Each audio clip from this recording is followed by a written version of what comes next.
Et bien le bonjour à vous, j'espère que vous allez bien aujourd'hui. Alors pour cette vidéo, on va redécouvrir une histoire que moi personnellement j'apprécie beaucoup. Allez, c'est parti pour l'histoire de Drac.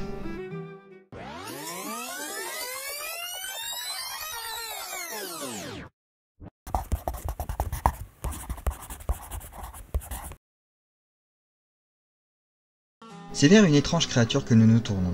Bien que nous allions parler d'un dragon, il sort quelque peu des standards posés habituellement, et nous allons découvrir cela ensemble, car il s'agit peut-être bien de la seule créature de ce type que nous verrons dans nos histoires.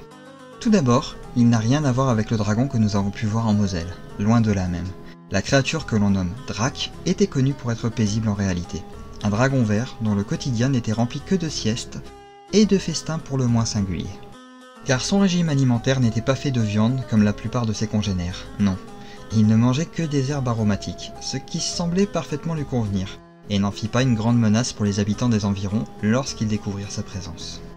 Du moins, pas directement, car la créature pour se nourrir devait préalablement brûler ses aliments, et malheureusement, ce fut rapidement les récoltes des paysans qui en pâtirent. Cependant, d'autres habitants louaient sa présence et lui bâtirent même un château pour qu'il puisse s'y nicher, ce qui acheva la décision de la créature de rester dans les environs. Car oui, un repère bien sécurisé et de la nourriture en quasi-abondance, pourquoi partir? Et ce fut aux grandes dames d'une partie des habitants qui voyaient chaque année, au solstice d'été, leur récolte prendre feu pour offrir un festin aux dragons. Rapidement, deux groupes se firent entendre. D'un côté, on voulait que Drac reste, mais de l'autre, on voulait qu'il parte.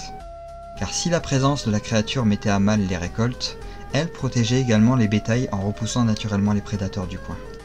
Malheureusement, aucun espoir pour la paisible bête.